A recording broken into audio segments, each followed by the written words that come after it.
cilësinë e vendimeve të këtij sistemi drejtësie, gjë që ishte shkruar edhe në progres raport, ka të bëjë me mënyrën se si organet e drejtësisë ngrihen në lartësinë e misionit tyre dhe se si nuk lejojnë që brenda tyre të ketë shkelës ligjit dhe të ketë kriminal të veshur si prokuror apo të veshur si gjykatës.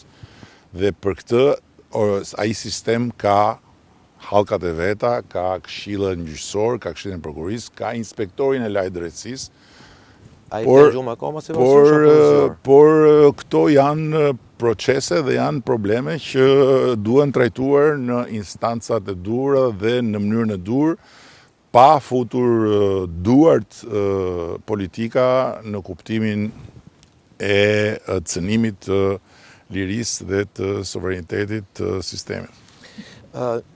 Nesër, që është e premte, SPAK-u ka thirrur Sali Berishën për herë të parë për çështjen e 21 Trasi këtë doj edhe të bëj atë që shef të arsyeshme, unë nuk më intereson fare t'ju them të drejtën se kë thret dhe kë pyet në kuptimin që të marr pjesë në këto ndodhira sikur janë ngjarje që do të merremi të gjithë me këto ngjarje, sepse duhet merresh. Po të them në tërësi, jeta e vendit nuk është SPAK-u dhe kushtiret në SPAK.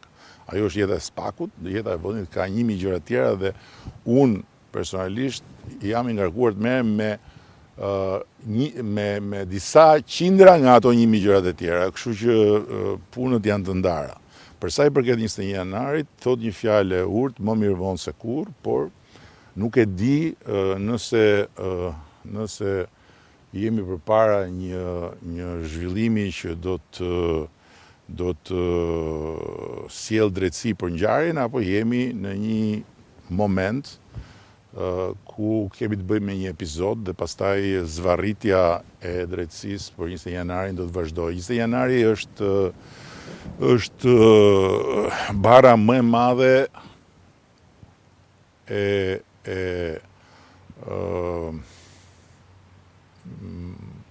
si thoshe mos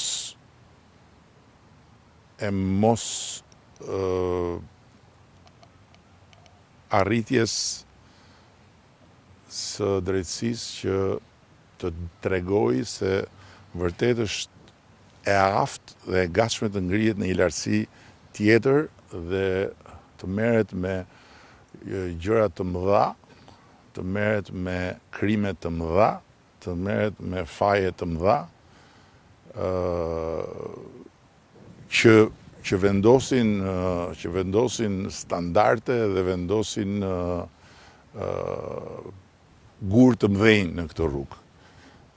Kështu që shpresoj shumë që të jetë një fazë e re dhe finale e procesit dhe të mos jetë një epizod për atë spektaklin e parakalimeve aty para SPAK-ut ke stacionit trenit, që është bërë një shëmti e madhe në vete.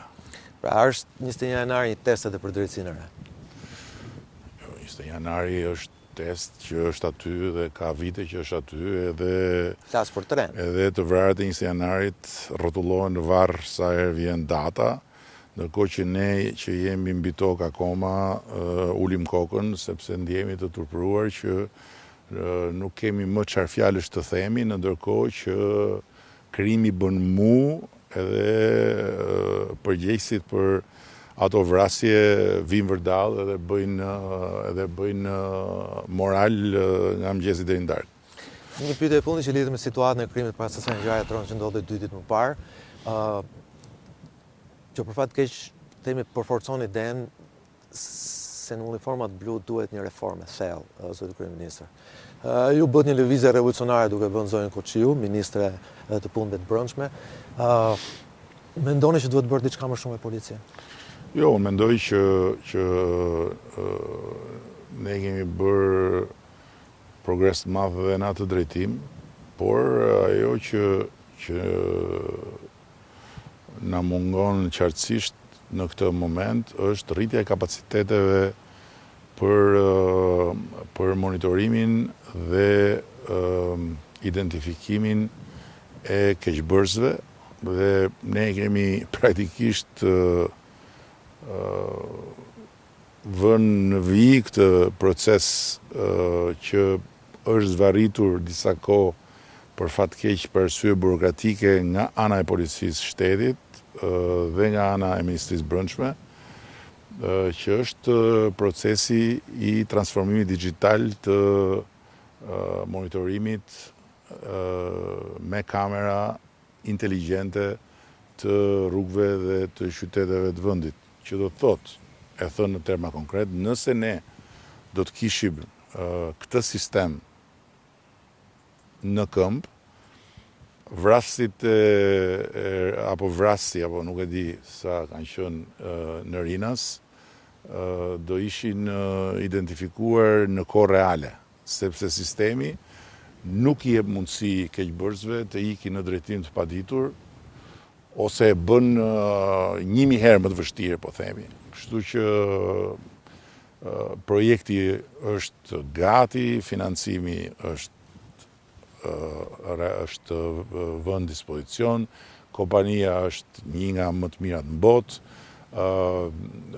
sistemi është i sprovuar në Emiratet e Bashkuara me një sukses të jashtëzakonshëm dhe shpresoj që në javët në vijim të filloj më në fund puna dhe koha e realizimit e fillimit vendosjes në punë të sistemit është 12 muaj dhe pastaj do jemi në një tjetër nivel komplet për sa i përket kapaciteteve për të identifikuar edhe për të reaguar ndaj keqbërësve të çdo lloji. Zotëri Ministër, faleminderit që më sonte. Ishte kënaqësi të kishim program. Faleminderit. Live nga kryeqyteti. Faleminderit që erdhe në Rom edhe rrugë të mbarë bashkë në Tiranë. Të gjitha rrugët çojnë në Rom. Këtej rollën edhe lajmet sot. Qëndron Veliaj, qëndron Balluku. Bashkë jemi të hënën ora 8. Deri atëherë nga unë Sokol Balla, natë e mirë.